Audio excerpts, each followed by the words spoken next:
This is the moment when the supposedly dead killer comes back to life for one last scare. One last scare. One last scare.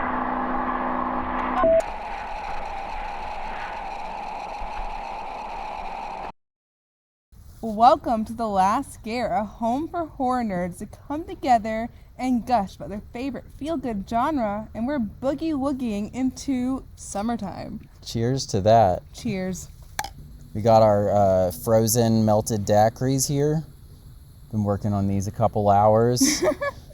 They're a mess, but they're still a little cold. Cold enough. We're boogie-woogieing into summer. What's happening this summer, Jayla? Oh, we have some news, including John Carpenter himself did a little bit of a tease at Frightmare Weekend here in Texas about The Thing 2. He didn't say much.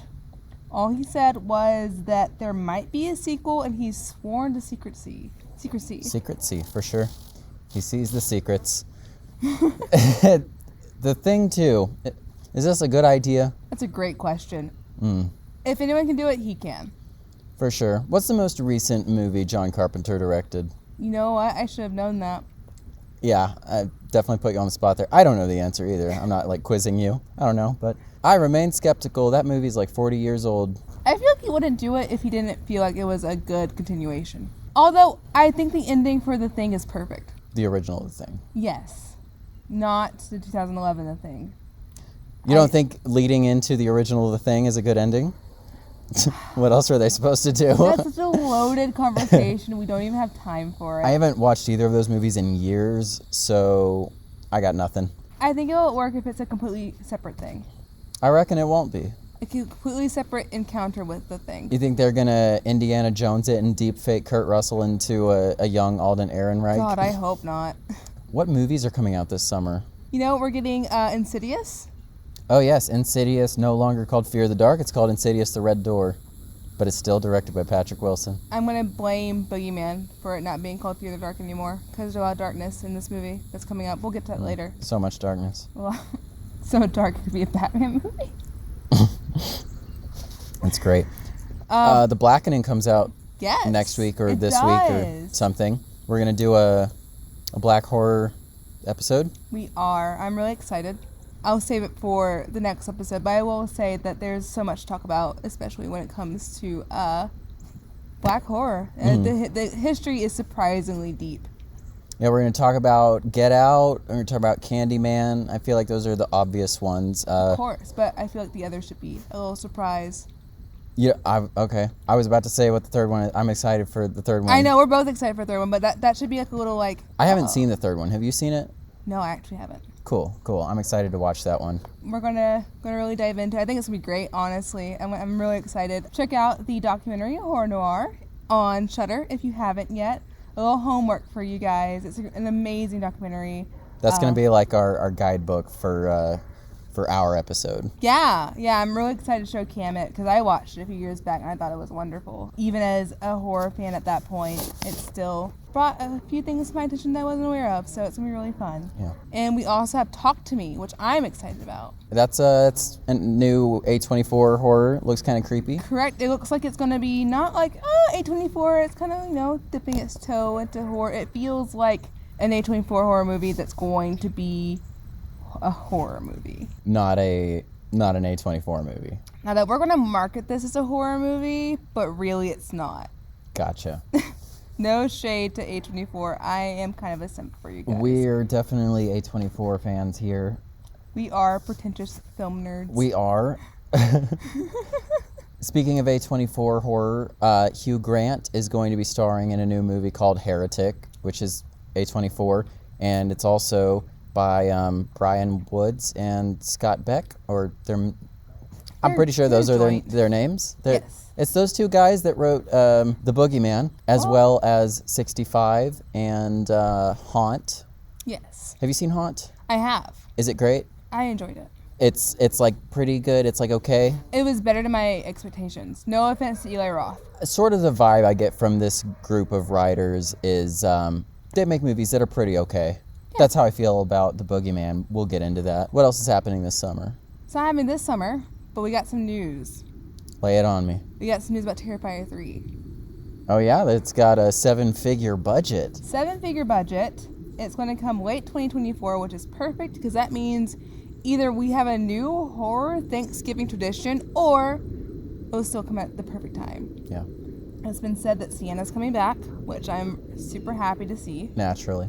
They're sticking to it. I feel like Damien Leone is not going to get an amazing final girl with a big plan of movies and not get someone that's committed to the series. And she was committed to the Terrifier too. Lauren Lavera is phenomenal. Sienna is an amazing character. I know. Yeah. I just love seeing her dedication to the role, and I love seeing that everyone that was involved getting to do what they love, and they are obviously passionate about. They're going to do it the best way they possibly can if they had the opportunity to. We saw that with the big murder scene in Terrifier 2 because they had the extra time. Like, you know what? We have extra time. We're going to do it. And I think they're like, we have extra budget. We're going to do it. Pause. I have gum in my mouth. I'm going to get it out. You know that gum is made of trees? It's made of animal fat. It's not vegan. What? Yeah. I really thought that gum was made from, No. tree gum. I thought that was a thing. It's made of fat. Shows you what I know. Back to Terrifier 3. Push boundaries even more.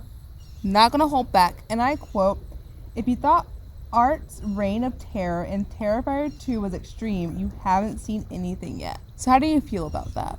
Well, I'm certainly excited to see what that guy can do next because he's done some really, really, really bad, gross, mean-spirited, not even just mean-spirited, actively mean things.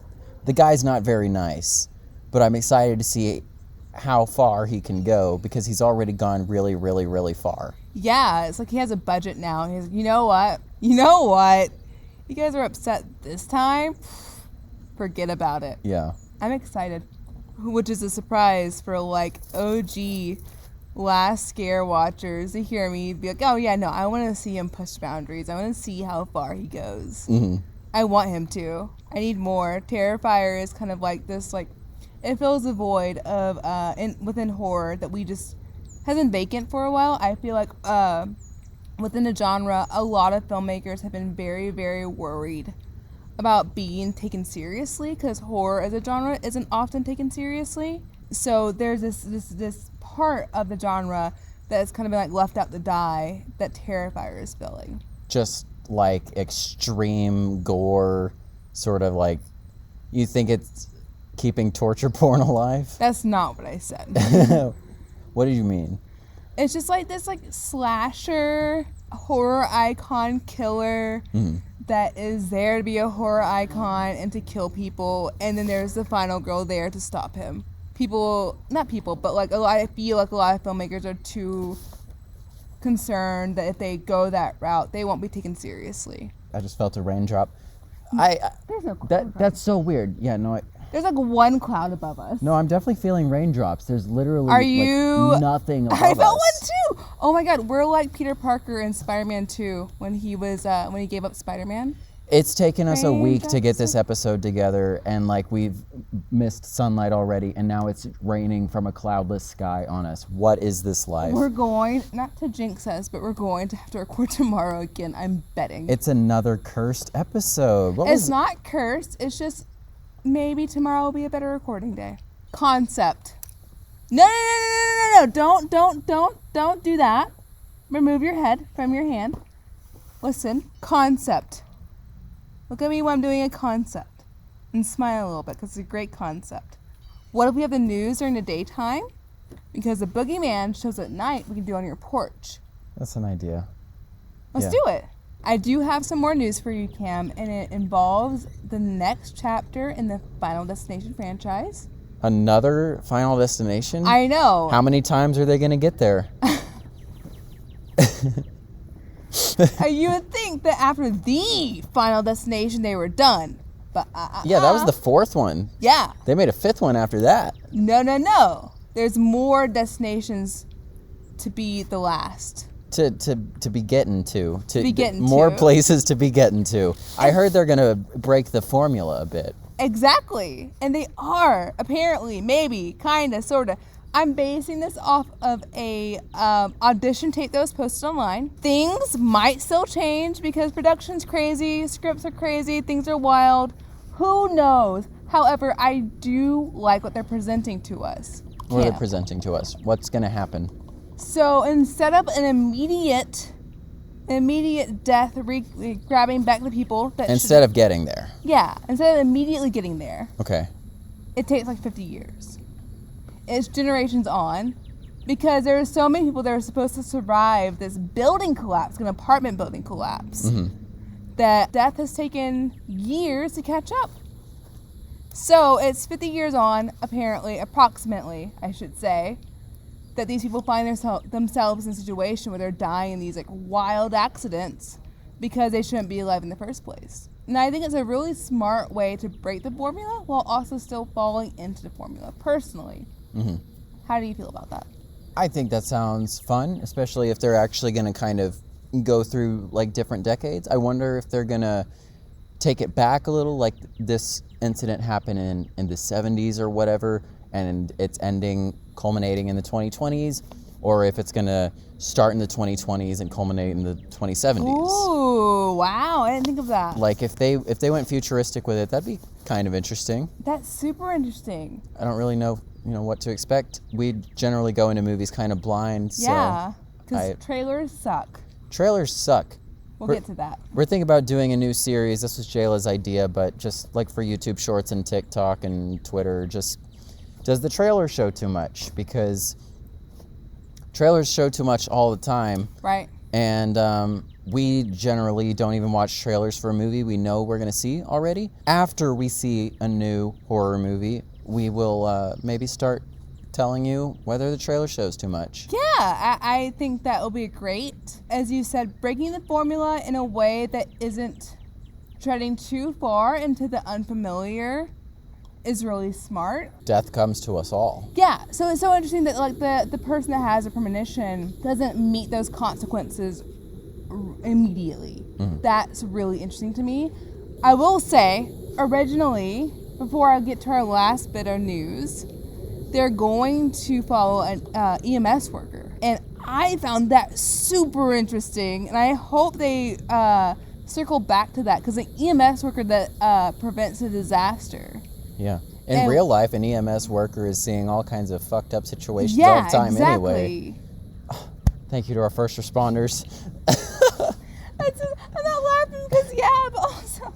Thank you to our fictional first responders. Yes, exactly. I think it's super intriguing to have someone in a situation where their entire job, like their career, is responding to these kind of situations. But in a weird, backwards way, they're the cause of these situations. That's so interesting. I think Final Destination is a really... I don't want to say underrated because it's still talked about, but like the way that it has affected us, the way it has stuck with us, like we were behind a logging truck today, and I thought about Final Destination too. I was thinking about it too. Neither of us said it, but I think about the Final Destination all the time. But when I'm behind like a trailer full of logs. Yeah, exactly. It's not talked about enough in a sense of how the horror it implies sticks with you. Because it's a bit cheesy, right? But it's effective as heck. As heck! As heck. It's so effective because it sticks with you. Tanning beds and escalators and airplanes and roller coasters and highways. Like the way that they turn everyday things you encounter to like these like horrifying situations is actually really brilliant in its own way. And it's really great. It just provides such a great theater experience. I'm really excited that we're getting that back. I know, I'm like, I want more new horror, but for Final Destination, I think in its own way, it's timeless. Because like freak accidents that you can't avoid, death that none of us can avoid, I think there's so much there that in this time, this day and age, is untapped. He agrees, because I make great points. Do you have any thoughts about Final Destination? I'm starting to think these chairs are made for people that are smaller than us. I fit pretty fine. I'm just like a little, Are you too dummy thick? My booty is way too big for this tiny chair. I've never showed it on camera here at the last scare. You guys have no idea, but I got a huge, big, juicy dumpy. I gotta hit the gym. I can't let you beat me. That's impossible. Not allowed. We have one more piece of news. This is the longest news segment ever. So far. Which is okay. We want more news. I'm fascinated. She's presenting me all these things I didn't know about. We want you guys in the loop. We want more news, and we want to have fun talking about the future of horror. Yeah, lay it on me. This is something that I am so excited about that I internally squealed when I read the news. Lay it on me. The article. Go on. We're getting another Flanagan movie. We're getting another Flanagan movie that is an adaptation of a Stephen King novel. Gerald's Game fans, I see you. But this time... That's Mike Flanagan? Yeah. Dang, I really got to catch up. You gotta watch Gerald's Game, dude. You gotta watch Gerald's Game. Tom Hiddleston's in it. Our hero, Mark Hamill, is in it. Interesting. They're adapting The Life of Chuck, which I haven't read. This sounds familiar. I haven't read it. I want to read it before I Google a synopsis, because now I'm way too specific about spoilers throughout my entire life. However, I'm so excited to see Mike Flanagan be in the Stephen King world again. You know, he's in the horror world. That's where he lives. But to do another Stephen King adaptation, especially after Gerald's Game, I'm super excited. I'm super hyped to see him team up with Tom Hiddleston and Mark Hamill. Are you kidding me? For sure. We like those guys. We love those guys. Yeah. At least 50%. We won't tell you which 50%. I like both of them. I know, me too. Are you not excited for one half more than the other, though? Without saying which half? We're having a Marvel and Star Wars team up in a horror movie. So I wish I knew more. Disney horror.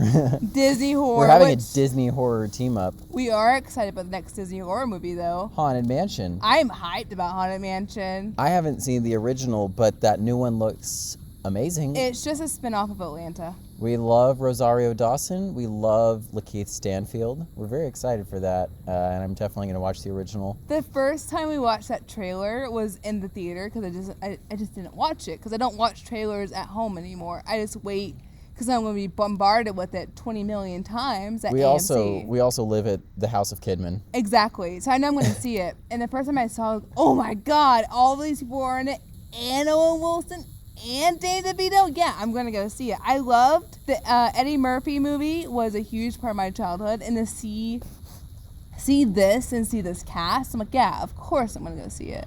That's our horror news. We have some exciting things coming up.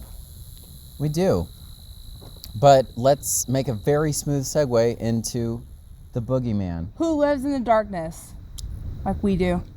Well, folks, we had to bring the party inside. Things were getting pretty dark, and we wanted to make sure we were safe from the Boogeyman, who can be seen in the most recent Stephen King adaptation in theaters currently as of recording. How do you feel about the Boogeyman?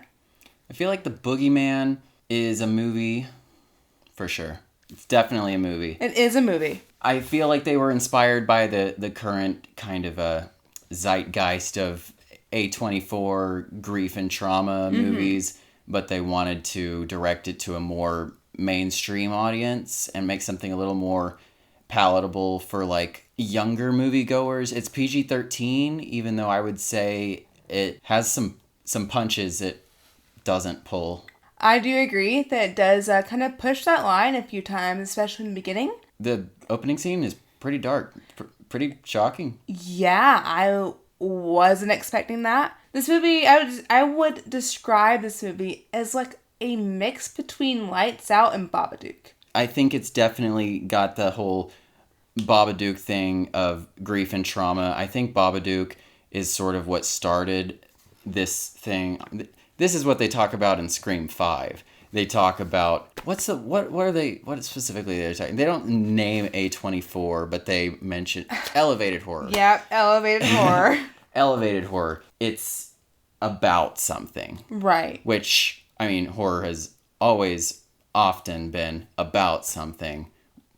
Jayla doesn't much like the phrase elevated horror, and I don't care for it either. There's so many different things that you can make a horror movie about that it doesn't have to just be about like grief or trauma to be impactful. But I feel like a lot of people now feel as though that's the only way to make it high art. I like most of my movies being about something, like having some depth to them.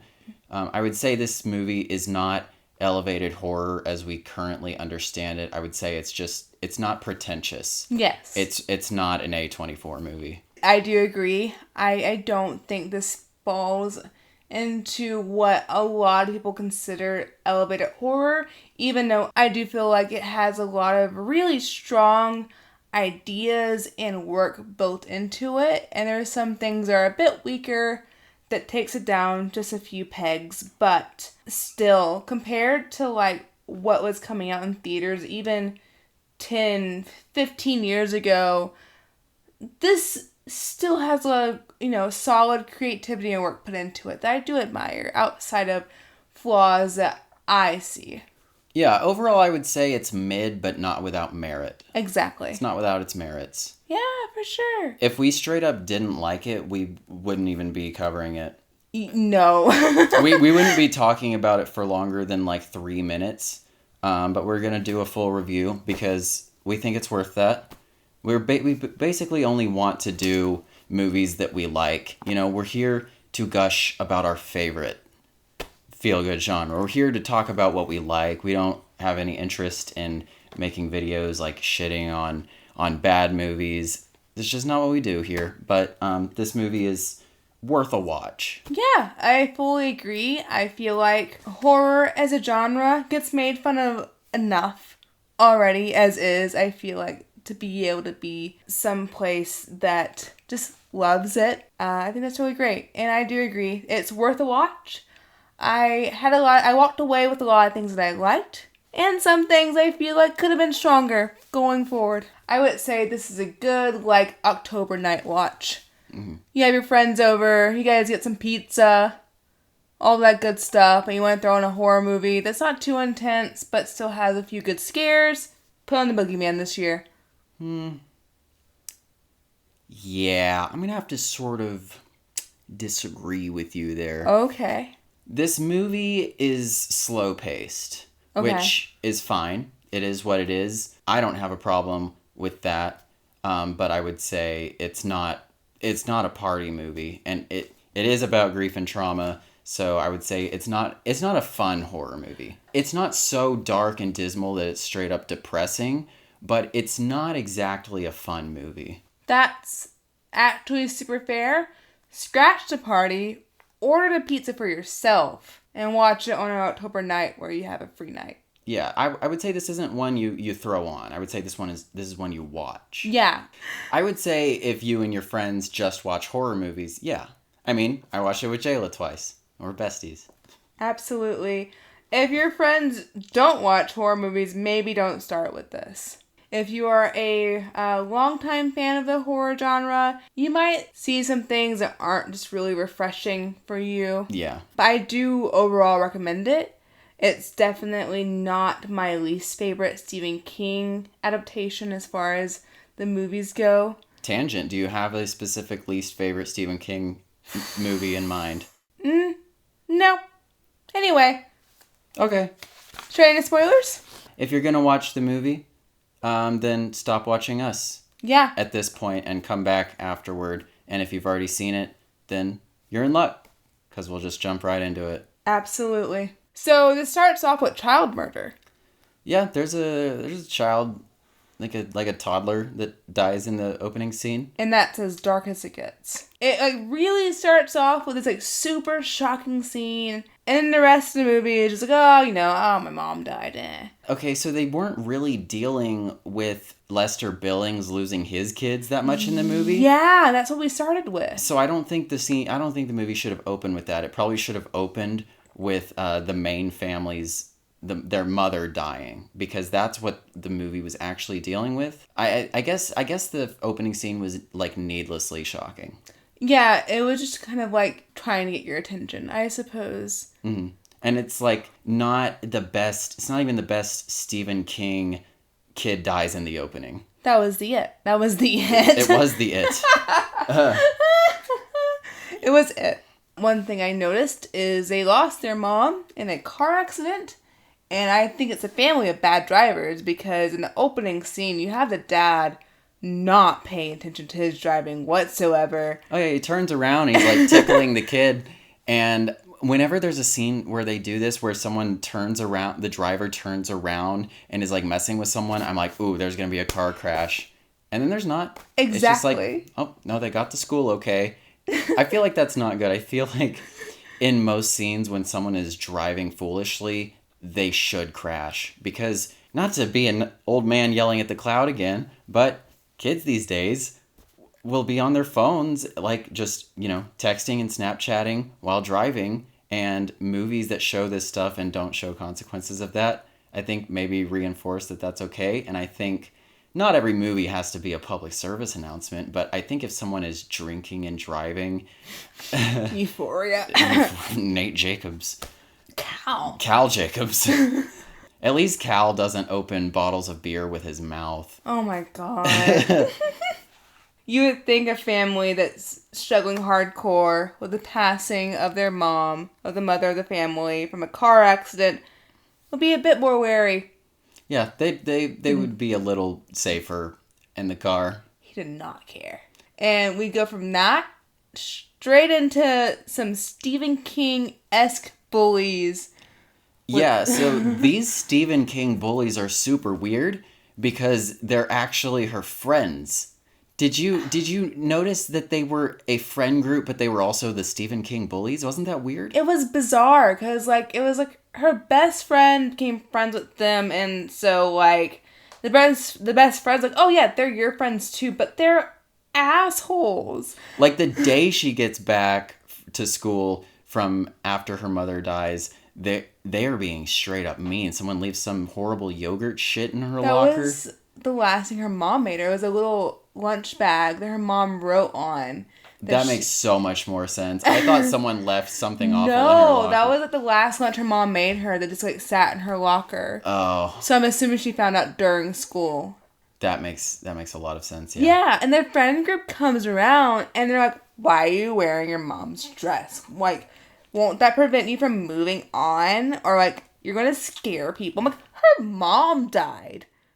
What's wrong with you? What's this bizarre world where they're just like, wow, you're so weird for like being upset that your mom died? I hated them. I hated them so much. I'm gonna just jump straight to it. I hated them. And I felt like her best friend was the worst for like sticking with them the entire time. The worst of all of them?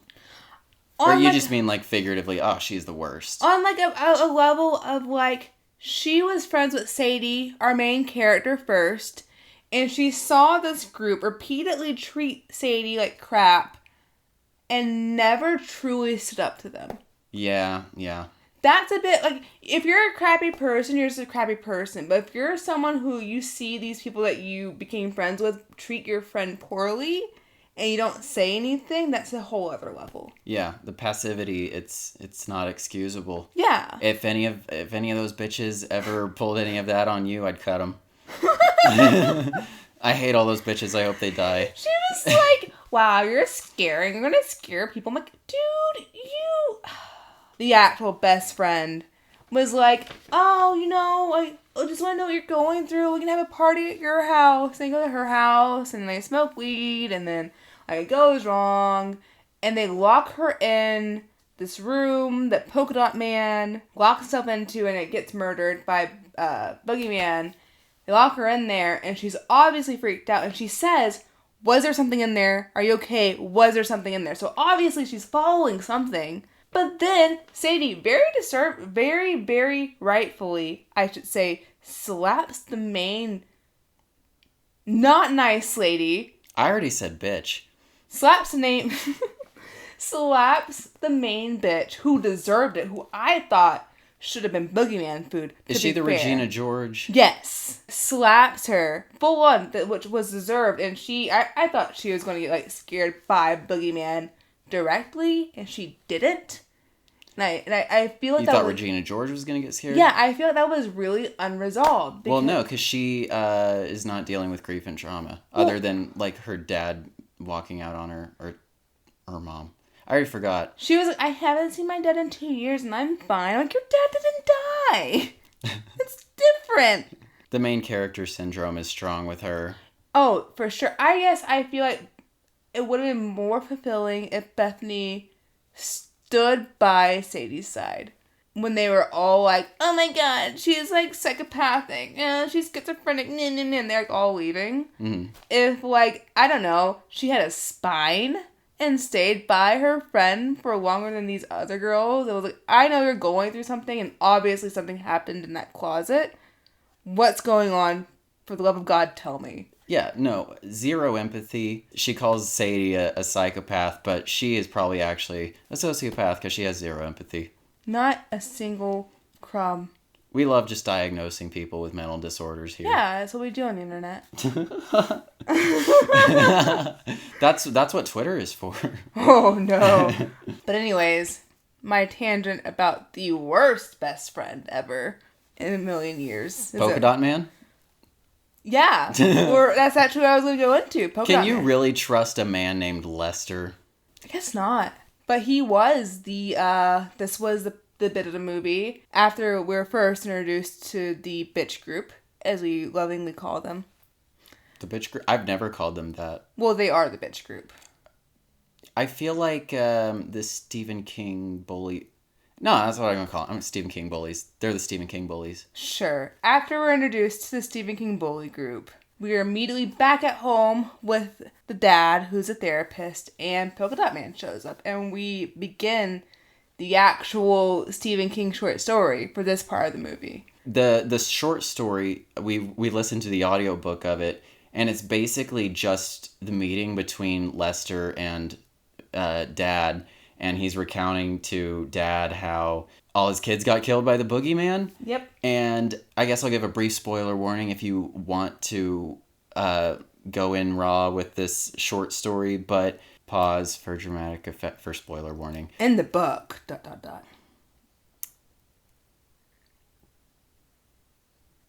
Turns out Dad is the boogeyman. He takes off his mask after Lester leaves, and he's the boogeyman. Yeah, in the short story, it's the therapist that was boogeyman the entire time. Yeah, that's not the case in the movie. The movie does a different thing.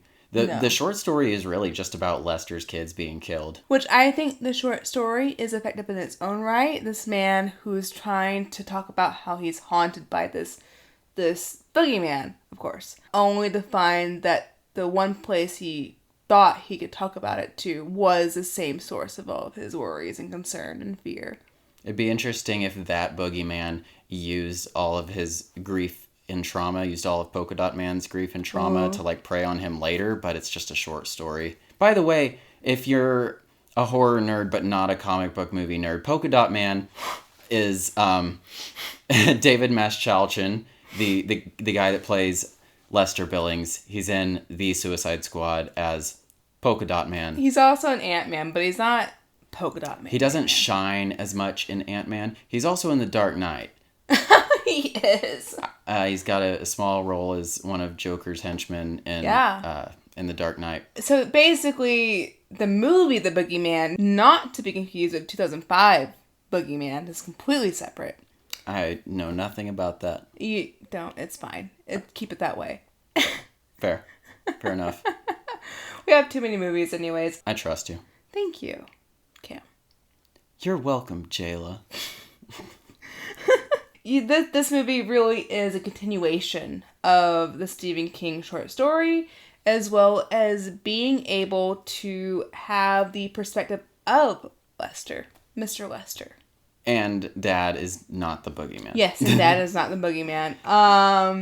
Dad is preyed upon by the boogeyman. Unless the boogeyman possesses people, which I feel like whenever there's an evil entity, we always wonder if it possesses people. But when there's that child murder at the beginning, he's like, "Ooh, it's me, it's your daddy," and everyone thinks Lester is a creepy, crazy guy. So, my current theory isn't that the boogeyman possesses people, but he can replicate people. Because after, poor little Sawyer has a loose tooth, and one night after one of the best scares and shots that's used in the trailer, she goes to Sadie and is like, "Hey, I'm kind of freaked out. There's something in my bed, under my bed," and like she's bleeding because she has a loose tooth. They go to yank it out, and spooky stuff happens. They go to bed, and Sadie is singing a song that I'm assuming was the lullaby that their mom sang to them to go to sleep. And it pans over to the closet door, and you hear like this kind of like, you hear the voice trying to recreate it and kind of like coughing and struggling to recreate the same voice. So I feel like Boogeyman is more of like a, I guess, skinwalker, or I think Wendigos also are able to replicate voices. I feel like it's more like that kind of thing. The problem is that the boogeyman is a big metaphor. Well, no. See, no, the boogeyman is a real creature this time. Not like Babadook. There's a physical manifestation of it, but I feel like the rules are unclear and inconsistent. I do agree there, but this is officially, by the end of the movie, we see that it's a creature feature. This isn't like, it's not vague if it was real or not. It is truly a monster that I feel like they took inspiration of different folklore to try and like piece together their own thing. But it was a real monster that they really defeated. So it was truly a creature feature with some like grief and trauma Babadook spice added to it, that it latches on to families that it can really take advantage of because they're going through it.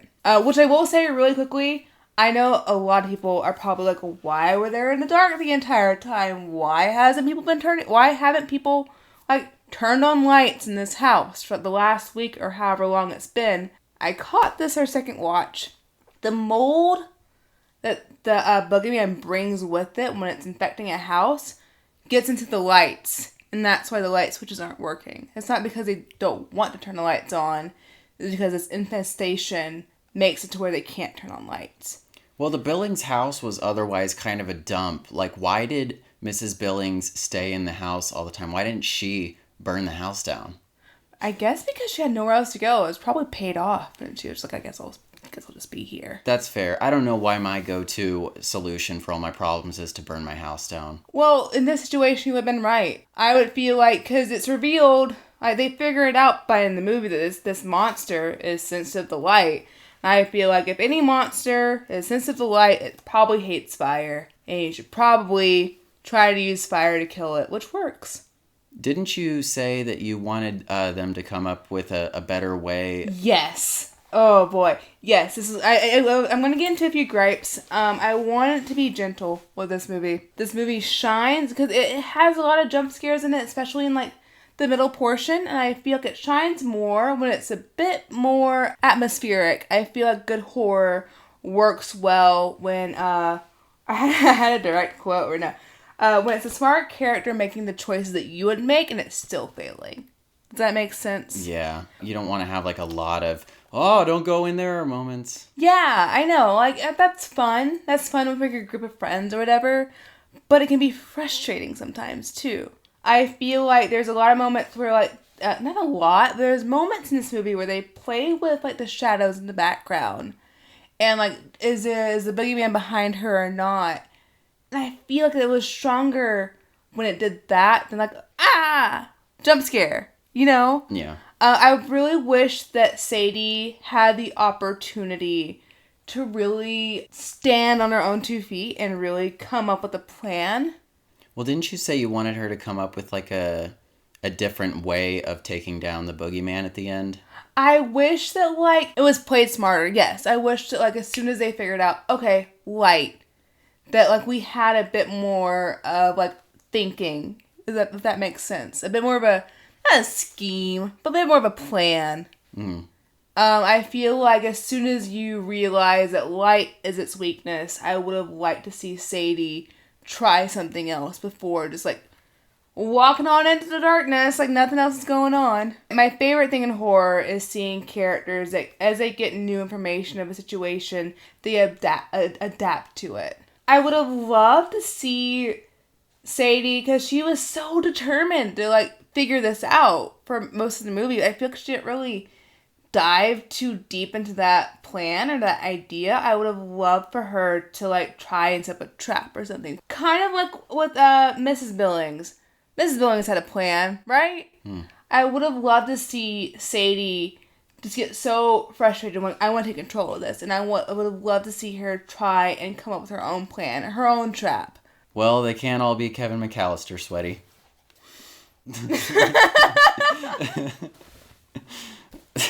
I would love to see Kevin McAllister face a, like, monster entity that's apparently been alive for longer than time, or whatever Mrs. Billings said.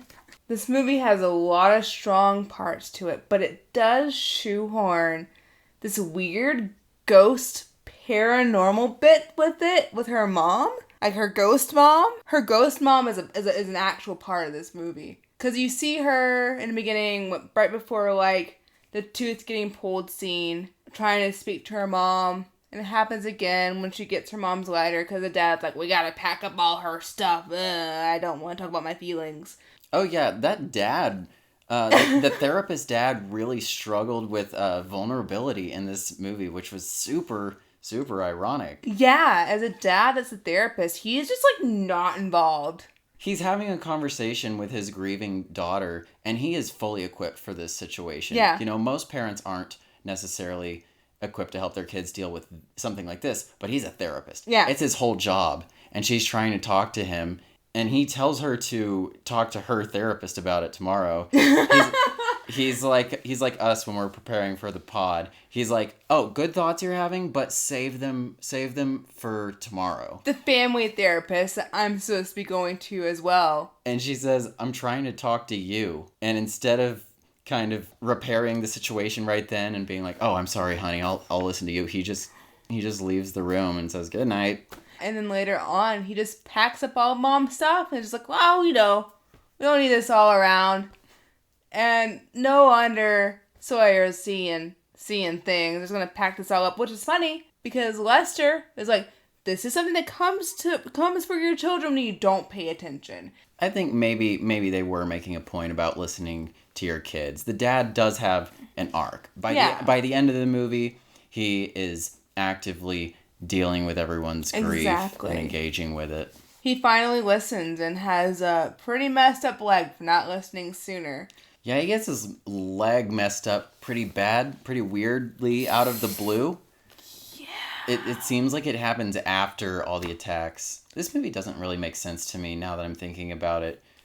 But for a therapist, he kind of sucks at being a therapist or being there for his kids. He's gone for most of this movie. Like, I'm telling you, there's screaming going on. There's issues happening in the house.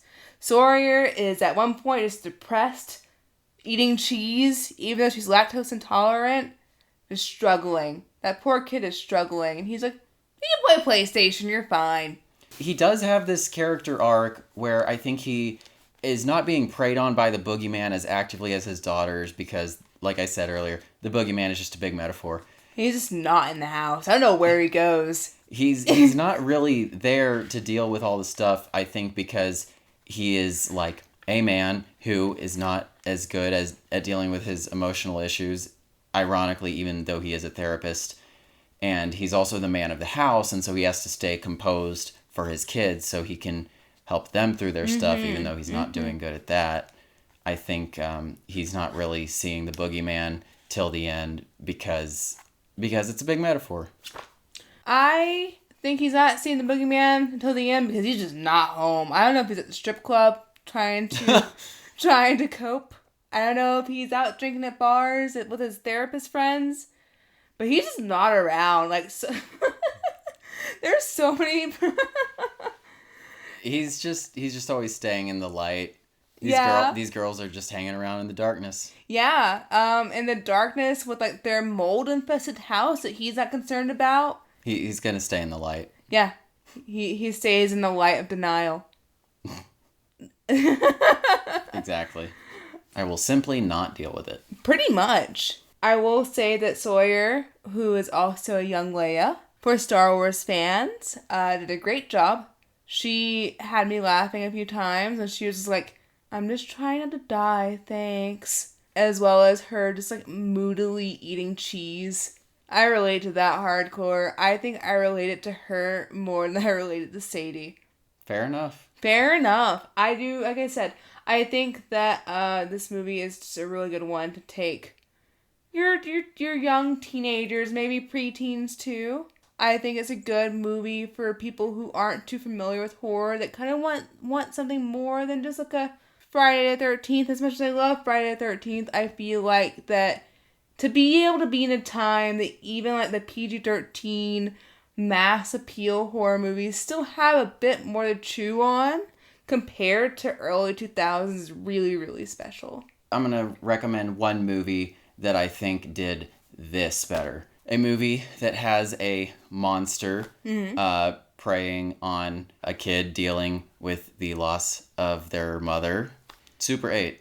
Wow. I think this is not, it's not a ripoff of Super 8 by any means, but That's wow, okay. I think the themes of letting go and you know, being scared by this big scary monster and stuff when your mom died. I think Super 8 did it first and did it better. I just have a soft spot for that movie. That's a great point. I just have a couple more bits I gotta burn off here, Go ahead. so we can get out of here. Let your bits fly. We haven't mentioned the monster design. Monster Oh my design God, is yeah. really cool. It's got like hands coming out of his mouth. Yeah, my question when it came to that was, so is the boogeyman able to be a doppelganger? Because we saw another person within its mouth, like unhinges its jaw, and you see another like head, and it's like little gross little hands like start touching Sadie's face. So I wonder, along with the voice replication, is it able to duplicate a person? This is going to be such a stretch, but he clearly feeds on human grief and suffering. And so what it really is that he is taking all of the worst parts of a person, just all their negative, all their shit. Ooh. And that's why it looks human, but it looks grotesque and bad. I love that. I just pulled that out of my ass. Did you notice whenever they set him on fire, you heard all the voices that the boogeyman was able to like build up or had in the register over the years as it died. Well, that just makes sense now. And all the voices that learned, all the people that it like took from, you heard burning off, which was very interesting. So I'm pretty sure this was shot in Louisiana. Actually, no, it was shot in Louisiana because we watched the credits. But during the movie, I saw a billboard for Morris Bart, who is a lawyer who's on a lot of billboards in Shreveport. And it was out of focus and in the background. But it caught my eye, and I was like, I think that's a Morris Bart billboard. And then we saw the credits, and it was shot in Louisiana. So that's my story, and I'm sticking to it. That's amazing. Anyway, folks, if you made it this far... If you made it this far, everyone, hopefully the boogeyman hasn't latched onto you, and you're safe from all dark corners and closets in your house. And that means that you can safely like the video. Like the video and subscribe if you haven't done so already. And if you have other horror nerds as friends, tell them about the podcast. Share it around, share it with your friends. That's what we're doing. We're doing friends sharing scary movies. That's what we do. This is a place for everyone that loves horror to come together and watch us gush. And you can gush too in the comments, which you should do right now. In the comments, in the live chat when we do lives. Yeah. Join us. Make sure you comment and tell us a movie you want to hear us talk about, so your favorite horror movies get highlighted too, and we can gush together. So stay subscribed and stick around because, and I know we're not supposed to say this, but just like Stu, I'll be right back.